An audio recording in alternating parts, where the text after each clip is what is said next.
Et nous sommes avec Gérard Duquet. Gérard Duquet, c'est un monsieur passionné, comédien professionnel. Il a créé chez lui un petit musée de la poupée, hein. Un musée qui contient plus ou moins 400 poupées. Alors ce qu'on vous invite à faire, c'est découvrir un peu l'histoire de quelques-unes de ces poupées. Alors Gérard, il y a toutes sortes de matières, il y a toutes sortes de poupées, plus ou moins 400 je crois, c'est ça, hein? Oui, oh oui, j'en ai presque 500. Alors, en quelle matière sont-elles? Il y a toutes sortes de matières. Toutes sortes de matières, du bois, du papier mâché, du cuir, de la résine, de la pâte Fimo, bêtement, parce qu'il y a des dames qui ont fait des poupées en pâte Fimo cuite dans leur cuisinière. Oui,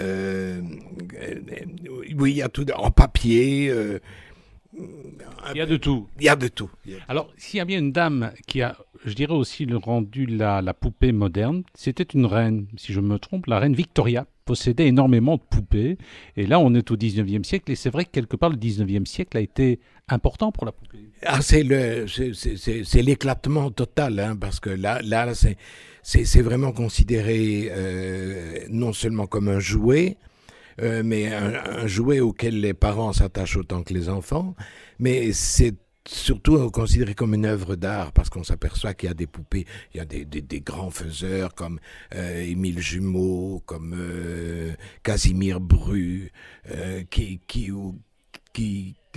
aussi Steiner, qui ont fait des poupées qui ont traversé le temps et que tout le monde s'arrache encore parfois, parce que c'est curieux, parce que moi j'ai vécu la mode des poupées. Elle est redevenue intense à partir de 1980, et à ce moment-là vous aviez énormément de poupées, et puis toutes ces poupées ont trouvé acquéreur, et il n'y en a aucune qui ressort. Quand vous regardez sur eBay, par exemple, ou sur des sites comme ça, vous voyez réapparaître des poupées, mais qui sont vraiment ce qu'il y avait de plus moche à l'époque. Mais les toutes belles poupées, elles sont... Alors, il y a des poupées qui sont quand même assez grandes. Elles font facilement 50, 60 centimètres. Oui, mais vous avez une là à l'entrée, qui est une poupée belge qui a été faite en Angleterre, qui a gagné une masse de prix, qui fait, allez, 1m20 ou... Alors, il y a des personnages historiques. On est accueillis, par exemple, par Louis II de Bavière. Louis II de Bavière, qui est une poupée allemande. Les Allemands étaient intéressés par tous les sujets.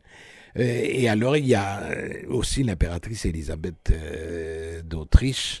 Et ce sont des poupées qui ont un air de ressemblance. C'est magnifique ce que la poupée moderne a fait pour se rapprocher de la réalité, quoi. Tandis que, je vous dis, dans le temps, on faisait des belles images, enfin, tous les enfants étaient sages. Alors. Il y a quand même le problème, c'est les costumes, ils sont superbes. Allez, par exemple, j'en vois une là, une moyenâgeuse, et puis il y a aussi une qui représente Mary Pickford, une autre qui représente aussi la reine Elisabeth II. Les costumes, c'est quand même extraordinaire. Ah oui, ça mais j'ai eu la chance aussi de rencontrer de correspondre avec la costumière de la Royal Shakespeare Company. Et elle, chaque année, parce qu'elle était passionnée de poupées aussi, elle ne faisait pas des croquis des costumes qu'elle faisait directement des petites maquettes. Et par exemple, quand ils ont monté Madame du Barry, une pièce sur Madame du Barry, voilà ce qu'elle avait montré à son directeur pour proposer les costumes. Alors, le directeur, après, quand la pièce était passée, il gardait tout ce qui concernait Shakespeare, mais les autres, il les laissait à la costumière.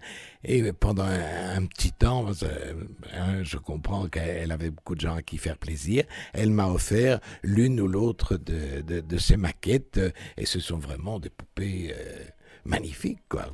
Il y a même un nounours, mais c'est pas une poupée. Ah oui, non, c'est pas un nounours, c'est Paddington. Ah bon? Ah oui, Paddington. Paddington, oui, on ne peut pas vivre sans Paddington. Moi, quand j'ai un enfant qui vient ici et qui a l'air de s'embêter, je lui mets Paddington.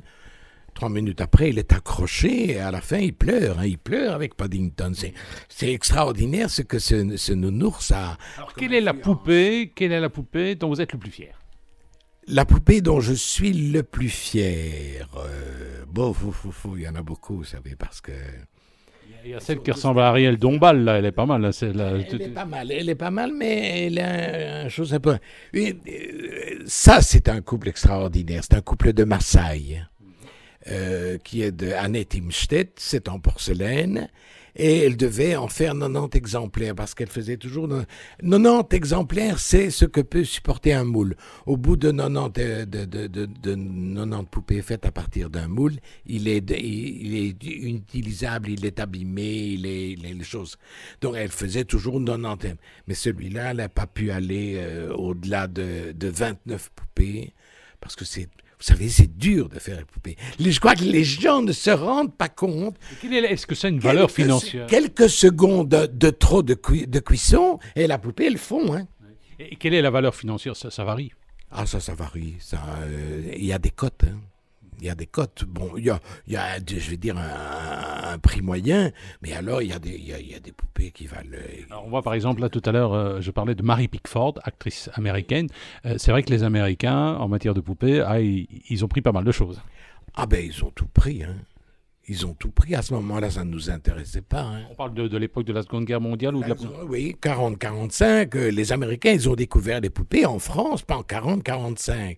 Et alors, ils étaient tout étonnés que des choses si belles, on les laisse dans les greniers au lieu de les exposer. Il ne faut pas oublier que chaque pays a ses us et coutumes. En Amérique, il est de coutume de faire reproduire sa maison en maison de poupées. Chez tous les Américains, quand vous allez, chez tous les gens qui du moins ont une certaine culture, eh ben, vont vous montrer le diminutif de leur maison. C'est extraordinaire. Ben, c'est la même chose. Et les poupées, bon, ben, c'est le compagnon de leurs enfants. Donc, même en vieillissant, ils gardent la poupée parce que c'est comme une continuité de la présence de leur enfant chez eux. Maintenant, ils sont mariés, ils en ont eux-mêmes d'autres enfants. Mais pour eux, c'est le plus beau souvenir qu'ils puissent garder de leurs enfants, c'est une poupée. Voilà, en tout cas, tout ça, c'est à découvrir. Le musée de la poupée, ici à Couillet 12 Square, Albert 1er. Pour tout renseignement, et les visites sont gratuites. 0477 60 69 70.